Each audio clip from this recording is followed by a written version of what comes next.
विद्यार्थी मित्रांनो, अण्णाभाऊ साठे यांचा पवाडा आपण आज समजावून घेणार आहोत. महाराष्ट्रावरुनी टाक ओवाळून काया, महाराष्ट्रावरुनी टाक ओवाळून काया म्हणजे आपला देह हा समर्पित कर. आपलं हौतात्म्य जरी आपल्याला द्यावं लागलं, आपल्या प्राणाला जरी मुकावं लागलं, तरी मागं आपण हटायचं नाहीये. संयुक्त महाराष्ट्र हा निर्माण झालाच पाहिजे. त्यासाठी आपल्याला तळमळीनं कार्य करायचंय. त्याग समर्पण काय आहे ते जगाला दाखवून द्यायचंय. म्हणून समस्त बंधू भगिनींना महाराष्ट्रातील आवाहन करण्यासाठी अण्णाभाऊ साठे हे महाराष्ट्रभर फिरत राहिले.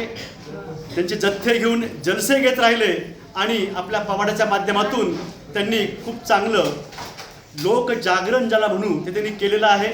आणि सगळ्या महाराष्ट्राला त्यांनी या संयुक्त महाराष्ट्राच्या लढ्यामध्ये सहभागी करून घेतलेला आहे. आता प्रत्यक्ष कविता आपण समजावून घेऊया. अण्णाभाऊ म्हणतायत, सगळ्यांना आवाहन करतायत. पवाडा कसा सादर त्यांनी केलाय त्याबद्दल मी तुम्हाला बोललेलो आहे का. तो पवाडाही आपण काल सादर केलाय. कंबर बांधून उठ घाव झेलाया, महाराष्ट्रावरुनी टाक ओवाळून काया. कंबर बांधून उठ घाव झेलाया, महाराष्ट्रावरुनी टाक ओवाळून काया. अण्णाभाऊ म्हणतायत, अरे गड्यांनो, सगळेजण कंबर बांधा, कसून तयार व्हा, सज्ज व्हा या लढ्यासाठी. आणि घाव जरी बसला तुमची तयारी ठेवा. म्हणून म्हटलंय कंबर बांधून उठ घाव झेलाया, महाराष्ट्रावरुनी टाक ओवाळून काया. या लढ्यासाठी तुला सज्ज व्हायचं आहे. हौतात्म्य जरी पत्करावं लागलं, मागं हटायचं नाहीये. हा देह तुला ओवाळून तुला द्यायचा आहे. आपल्या प्राण जे आहे ते आपल्याला सार्थकी लावायचे. आलं हौतात्म्य येऊ दे, पण आपल्याला आपला लढा जो आहे तो आपल्याला पूर्ण करायचा आहे. आणि येणारा काळ आपल्याला माफ करणार नाही आपण गप्प बसलो तर. सध्या पण मला तेच सांगायचं आहे. पण सगळ्यांना आपण जर गप्प बसलो, जे होते महाराष्ट्रामध्ये ते आपण रोखलं पाहिजे. अण्णाभाऊ पुढे म्हणतायत, महाराष्ट्र मंदिरा पुढती पाजळे याशीची ज्योती, सुवर्ण धरा खालती नील अंबर भरले वरती. गड पुढे पवाडे गाती, बुशवी तिला महारथी. तो अरबी सागर लागे जयाचे पाया, महाराष्ट्रावरुनी टाक ओवाळून काया. महाराष्ट्र मंदिरापुरती म्हणजे महाराष्ट्र हे जर मंदिर असेल तर इथली दैवत कोण आहे? इथली महामानव, इथली संत हे इथली दैवत आहे. इथं यशस्विता जी आहे, त्याची ज्योत जी आहे ती सतत तेवत राहिलेली आहे. अन्यायाविरुद्ध पेटून उठणारी माणसं या भूमीमध्ये, पुण्यवान भूमीमध्ये निर्माण झालेली आहेत. इथली भूमी सुद्धा सुवर्णधरा आहे. इथं पीक येतं, त्याचं मोल सोन्यापेक्षा कमी नाहीये, त्यापेक्षा अधिक आहे. म्हणून याला सुवर्णधरा असं म्हटलेलं आहे. नीला अंबर भरले वरती म्हणजे पाऊस जर पडला तर पीक येईल, आणि पीक आलं तर आपलं भरण पोषण होईल. धरतीचं आणि आकाशाचं काय नातं आहे?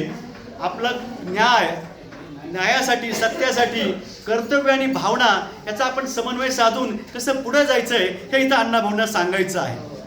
गड पुढे पवाडे गाती. गड काय सांगतायत? पुढं जा, नेटानं धिटानं पुढं जा, मागं हटायचं नाहीये. हे गड किल्ले सांगतायत. ते उगाच ते स्मारक नाहीयेत, ते आपल्याला पुढे जाण्यासाठी आपल्याला ते प्रेरणा देत आहेत. भुशवी तिला महारथी, छत्रपती शिवरायांसारखे, छत्रपती संभाजी महाराजांसारखे महारथी ज्यांनी सारथ्य या किल्ल्यांचं आणि या महाराष्ट्राचं केलेलं आहे, त्यांचं स्मरण तुम्ही केलं पाहिजे.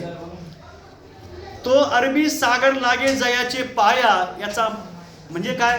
अरबी सागर हा अतिशय अथांग असतो, व्यापक असतो, मोठा असतो. तसं अंतःकरण आपल्याला मोठं करायचं आहे. जीवन जाणीवा आपल्याला लख्ख करायच्या. आपलं जीवन हे आपल्याला ध्येय आणि उदात्त कार्यासाठी आपल्याला समर्पित करायचं आहे.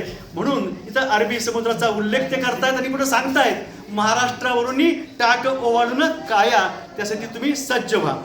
पुढे अण्णाभाऊ म्हणतायत, ही मायभूमी धीरांची, शासन करत्या वीरांची, घामाची आणि श्रमाची, खुरप्याची आणि दोरीची, संतांची शाहिरांची, त्यागाच्या तलवारीची, स्मरून धुरंधर आता त्या शिवराया, महाराष्ट्रावरून टाक ओवाळून काया. अण्णाभाऊ पुढे सांगतायत की मायभूमी धीरांची आहे, धैर्यवंतांची आहे. धैर्य म्हणजे तुम्हाला साहस वाटतं, पण तसं नाहीये. धैर्य हा धीरपासून बनलेला शब्द आहे. धीर म्हणजे संयम. संयम सुद्धा हा मोठा पराक्रम पुन्हा गाजवू शकतो, दाखवू शकतो. आणि संयमाने राहणं सुद्धा त्यावेळेस हा सुद्धा पराक्रमापेक्षा काही कमी नसतो. म्हणून आपण धीर सुद्धा आपल्याला ठेवावं लागणार आहे. शासनकर्ते जे इथले आहेत ते फक्त सध्या जे शासन करतायत लोक देशामध्ये, राज्यामध्ये, तसे नाही आहेत. ते वीर पराक्रमी शासनकर्ते होऊन गेलेले आहेत. कोणते कोणते? सगळ्या राजे महाराजांचं स्मरण आपण केलं पाहिजे. हे असे इथं मोठे राजे महाराजे जे पराक्रमी आहेत, वीर योद्धे आहेत, ते इथं होऊन गेलेले आहेत. घामाची आणि श्रमाची म्हणजे कष्टकऱ्यांची ही भूमी आहे, श्रमिकांची ही भूमी आहे. इथल्या धरणी मातेला जो अभिषेक होतोय तो घामाचा होतोय. त्यातून इथं सोनं फुलवलं जातं. इथून जे आपण देतो ते जगाला मिळतं. हा शेतकरी जो आहे तो आपला बाणा आहे. मराठी मातीतला जो स्वाभिमान आहे तो आपण जागा करायचा आहे. खुरप्याची आणि दोरीची ही आपली शस्त्र अवजार आहेत. खुरप्याने आपण तण काढतो, जे नको आहे ते बाजूला काढतो. दोरीचा उपयोग हा पराक्रमासाठी होतोय, गड किल्ले जिंकण्यासाठी घडलेला आहे. कित्येक उदाहरणं शिवरायांच्या चरित्रामध्ये आपण बघितलेले आहेत की मावळ्यांनी त्या घोरपडीच्या साह्यानं घोरपड बांधायची, दोरखंडाला आणि फेकायची. घोरपडाची चिवट तिथं बसते वर जाऊन, आणि मग पुन्हा त्या दोरीनं चढायचं वर, किंवा त्याला असा गळ असतो वेगळा, तो असा फेकला जातो आणि त्या दोरीच्या साह्यानं वर चालायचं. आत्ता आपण काही वेळापूर्वी इथं खेळ बघितला, तारेवरची कसरत ती चिमुरडी मुलगी तिथं करते. भावना आणि कर्तव्य याचा तुम्ही जो समतोल आहे तो साधला पाहिजे, हे तर तुम्ही शिकू शकता. भावना आणि कर्तव्य ते चालते. तसंच अण्णाभाऊ सुद्धा इथं सांगतायत तुम्हाला, खुरप्याची आणि दोरीची ही भूमी आहे, संतांची शाहिरांची भूमी आहे. तुम्हाला ठाऊक असलं पाहिजे विद्यार्थी मित्रांनो, संत तंत पंतांची भूमी आहे. संतांची म्हणजे संत ज्यांनी संत वाङ्मय लिहिलं, संत. पंत म्हणजे ज्यांनी पंडित वाङ्मय लिहिलं ते पंत. मोरोपंत, वामन पंडित. संत तुम्हाला सगळे माहिती आहेत. संत ज्ञानेश्वर महाराज, संत तुकाराम महाराज, संत नामदेव महाराज, संत आज ज्यांची जयंती आहे, संताजी जगनाडे महाराज. कित्येक संतांची नावं तुम्हाला इथे सांगता येतील. संत एकनाथ महाराज आहेत. हे झाले संत. तंत मला पंत सांगितलं. तंत म्हणजे शाहीर, शाहिरी वाङ्मय लिहिणारे व्यक्ती, त्यांना तंत कवी म्हणायचं, शाहीर कवी म्हणायचं. त्यांची ही भूमी आहे. त्यागाच्या तलवारीची, त्याग करणारी पण भूमी आहे. पण लढता लढता त्याग करणारी, प्राणाचं अर्पण करणारी, आपल्या सुखाचा त्याग करणाऱ्या लोकांची ही भूमी आहे. तलवारीनं पराक्रम दाखवलाय अशी ही भूमी आहे. ही भूमी अतिशय पुण्यवान आहे. आणि पुढे सांगतायत स्मरून धुरंधर, स्मरून धुरंधर आता त्या शिवराया. शिवराय आठवायचेत आपल्याला, आणि म्हणून शिवराय आपल्या डोळ्यापुढं आपण आणायचे आहेत. शिवराय म्हटलं की आपल्या डोळ्यापुढं महाराष्ट्र दिसतो. शिवराय असं म्हटलं, मला हे नाव इतकं आवडतं, म्हणजे शिवाजी महाराज मला खूप प्रभावित करून जातात. शिवराय म्हटलं की महाराष्ट्र आपल्या डोळ्यापुढे उभा राहतो. ते गडकिल्ले, तो सह्याद्री पर्वत, ते मावळे, तो मराठी बाणा, ते हिंदवी स्वराज्य, राष्ट्रमाता जिजामाता आपल्या डोळ्यापुढं अशा येऊन उभं राहतात. तो महाराष्ट्र असतो. तो महाराष्ट्र आपण आठवायचा आहे. स्मरून धुरंधर, युगंधर असे शिवराय, त्यांना आठवा आणि या पराक्रमासाठी सज्ज व्हा. हा लढा जरी सत्याग्रहाच्या माध्यमातून होत असला तर आपल्याला न्यायासाठी तो लढायचा आहे आणि आपला पराक्रम सुद्धा इथं गाजवायचा आहे. पुढं म्हटलंय त्यांनी, पहा पर्व पातले आजचे, संयुक्त महाराष्ट्राचे, साकार स्वप्न करण्याचे, करी कंकण बांधून साचे, पर्वत उलथून यत्नाचे, सांधूया खंड की त्याचे, या सत्यास्तव मैदानी शिंग पुंकाया, महाराष्ट्रावरून टाक ओवाळून काया. काय म्हटले बाहेर? पहा पर्व पातले आजचे. हे जे पर्व आहे हे न्यायाचं, सत्याचं पर्व आहे, ते उभं राहिलेलं आहे. ते आपल्याला पूर्ण करायचं आहे. संयुक्त महाराष्ट्र हा निर्माण झाला पाहिजे. मुंबई पळविण्याचे जे इरादे आहेत गुजरातच्या लोकांचे, ते त्यांचे मनसुबे आपल्याला हाणून पाडायचे. मुंबईसह संयुक्त महाराष्ट्र आपल्याला निर्माण करायचा आहे. कारण ही मागणी इथल्या मातीची आहे, प्रत्येक माणसांची ही मागणी आहे. स्वप्न जे आपलं आहे ते साकार करण्याची हीच वेळ आहे. आपण गप्प बसलो तर येणाऱ्या पिढ्या आपल्याला माफ करणार नाहीयेत.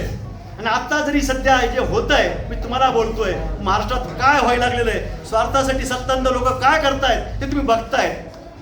कशी फोडाफोडी करतायत, कसा त्यांना चढलेला आहे, उन्माद चढलेला आहे, तेही आपण बघतोय. ते सुद्धा ह्यांचे जे मनसुबे जे आहेत ते हाणून पाडण्याची हीच वेळ आहे. दबावात लोक त्यांना जर मिळत आहेत, जे त्यांना भेटलेले आहेत ते स्वार्थासाठी कुणी गेले असतील पण दबावात गेलेले आहेत. सांगायची वेळ आहे की आपण खडबडून जागा झालं पाहिजे, याच्यावर तुटून पडलं पाहिजे, आपण तुटून पडलं पाहिजे. आपल्या माध्यमातून आपण जे करता येईल याचा निषेध केला पाहिजे. आपण सोशल मीडियाच्या माध्यमातून असेल, आपल्या लेखनाच्या माध्यमातून असेल. त्यासाठी ही कविता मला वाटतं जाणीवपूर्वक त्याच लोकांनी त्यांच्या चुकांची त्यांना जाणीव व्हावी यासाठी ही कविता ही पाठ्यपुस्तकामध्ये इथं समाविष्ट केली असणार. करी कंकण बांधून साचे, हातामध्ये कंकण बांधा की नवीन जो महाराष्ट्र आहे तो निर्माण करायचा आहे. आणि तो निर्माण करण्याची हीच वेळ आहे. तो धागा जो आहे हा धागा सगळ्यांनी मिळून बांधायचा. एक जरी धागा तुटला सगळे धागे विस्कळीत होतात. हा धागा आपण आपला मजबूत ठेवला पाहिजे. आपली एकी आणि नेकी ही कायम असली पाहिजे. पर्वत उलथून यत्नाचे, म्हणजे संकटाचे डोंगर जरी आले ते आपला उलथून हे करायचे, बाजूला फेकायचे. यत्न म्हणजे प्रयत्नांची पराकाष्ठा केली पाहिजे आपण. आणि सांधूया खंड की त्याचे, या संकटाच्या डोंगराचे खंड जे त्याप्रमाणे सांधले पाहिजे, ते बाजूला आपण सगळे काढले पाहिजेत. म्हणून आपण कंबर बांधून उठ घाव झेलाया, महाराष्ट्रावरून टाक ओवाळून काया, असं अण्णाभाऊ म्हणतायत. आपण सर्वस्व आपलं आपण पणाला लावायचं आहे आणि लढा आपल्याला लढायचा आहे.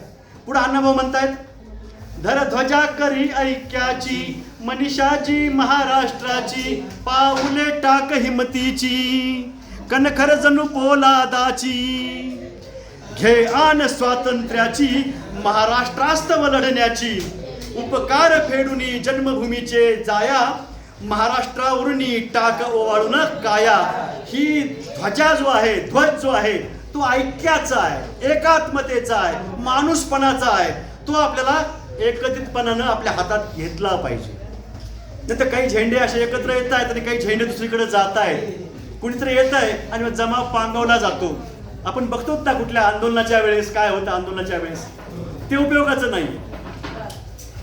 लोक रस्त्यावर येऊन आंदोलन करतायत आणि आपण आपल्या छानपैकी अशा आलिशान अशा बंगल्यामध्ये राहून लोक दबावात कुठे जाऊन हात मिळवणी करतायत. ज्यांनी न्याय द्यायचा ते अन्याय करू लागलेले आहेत. त्यांना आमची विनंती आहे पुन्हा समस्त महाराष्ट्र वासियांच्या वतीनं आणि जगातील सगळ्या मराठी बंधू भगिनींच्या वतीनं की तुम्ही परत या, का त्यात तुमचं आणि सगळ्यांचं भलं आहे, तुमच्या आमच्या कुटुंबियांचं आणि येणाऱ्या पिढ्यांचं भलं आहे. वेळ कमी आहे त्यासाठी तुम्हाला मी सांगतो आहे. धर ध्वजा करी ऐक्याची, मनीषाजी महाराष्ट्राची, पावले टाक हिमतीची. हिमतीनं पावलं टाकली पाहिजेत पुढं. नाही मला कोणतरी मारल, मला कोणी खलास करल. क्रांतिकारकांनी हा विचार केला असता, राष्ट्रीय नेत्यांनी हा विचार केला असता तर मला सांगा, मग ते लोकमान्य टिळक असतील, महात्मा गांधी असतील, मोतीलाल नेहरू, पंडित नेहरू, सरदार पटेल, मौलाना आझाद, नेताजी सुभाषचंद्र बोस, भगतसिंग, राजगुरू, सुखदेव, असे कित्येक क्रांतिकारक, कित्येक नेते ह्यांनी जर म्हणले असते की आमचं काय होईल, आपलं जीवन ह्यामध्ये जाईल, धोका होईल, तर देशाला स्वातंत्र्य मिळालं असतं का? नाही.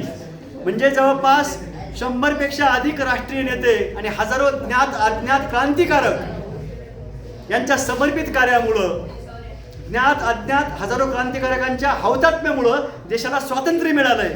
स्वातंत्र्य मिळालं, देशाचा विकास केला. भारतीय राष्ट्रीय काँग्रेस पक्षानं खूप देश अतिशय विकसित केलाय, सुख आणि सुरक्षितता दिली आहे. पण आता हे नको ते लोक, धर्मांध लोक, हिंदुत्वाची भाषा करणारे लोक इथून बसलेले आहेत. हिंदुत्व म्हणजे काय? हिंदू संस्कृती म्हणजे काय? इकडे बघा रे, सांगा, हिंदू संस्कृती म्हणजे काय? हिंदू संस्कृती म्हणजे सिंधू संस्कृती. सिंधू संस्कृती म्हणजे हिंदू संस्कृती म्हणजेच भारतीय संस्कृती. अधिक प्रमाणात लोक हिंदू आहेत, त्यामुळे हिंदुस्थान असं नाव पडलेलं आहे. सगळ्यांचा हा देश आहे, सगळ्या धर्मियांचा हा देश आहे. हिंदुत्व म्हणजे भारतीयत्व. यासाठी सुद्धा हा त्याग समर्पणाचा हा जो रंग तुम्हाला दिसतोय नवीन, हा जो मी मुद्दामून इथे वेश जो परिधान केला आहे तो त्यासाठीच की त्याग समर्पण यासाठी हा रंग आहे. कुठल्या विशिष्ट पक्षाचा किंवा कुठल्या विशिष्ट महामानवाचा हा रंग नाही आहे, त्याग समर्पणाचा आहे. हे तुम्हाला कळावं, ही पण भावना या मागं आहे. आपल्याला हिमतीची पावलं पुढे टाकायची आहेत, मागं हटायचं नाही आहे. कणखर जणू पोलादाची, लोक हल्ले करतील. पोलाद कसं असतं, ते मोडतं म्हणजे ते वाकत नाही, म्हणजे सांगायचं की अतिशय ते कणखर असतं. पोलाद त्याला कोणी वाकू शकत नाही, त्याचं तुम्ही मजबूत कोणाला कोणी वाकू शकत नाहीये. स्वातंत्र्याची आण घ्या, स्वातंत्र्य मिळवायचंय, देशाला स्वातंत्र्य मिळालंय, पण संयुक्त महाराष्ट्र होणं ही आपली काळाची मागणी आहे.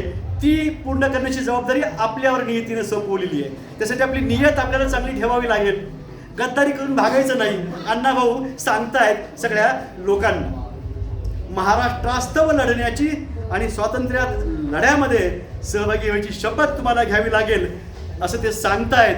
आणि आपल्याला ऋण जे आहे आपल्यावर, असं म्हटलं जातं आपल्या संस्कृतीमध्ये, मातृऋण, पितृऋण, गुरुऋण, या मातृभूमीचं ऋण, हे सगळे ऋण जे आहे ते आपल्याला फेडायचे असतात. आपल्या सत्कर्मातून, चांगल्या कार्यातून ते आपल्याला करायचं आहे. उपकार फेडूनी जन्मभूमीचे जाया. काय करावं लागेल मग? जन्मभूमीचे, मातृभूमीचे उपकार फेडायचे असतील तर महाराष्ट्रावरून टाक ओवाळून काया. हा तुझा देह महाराष्ट्रावरून ओवाळून टाक, म्हणजे समर्पित कर आणि छानपैकी तुझं कार्य जे आहे ते करून दाखव. हौदात मिळालं तरी 72, पण मागं हटायचं नाही. कंबर बांधून उठ घाव झेलाया, महाराष्ट्रावरून टाक ओवाळून काया.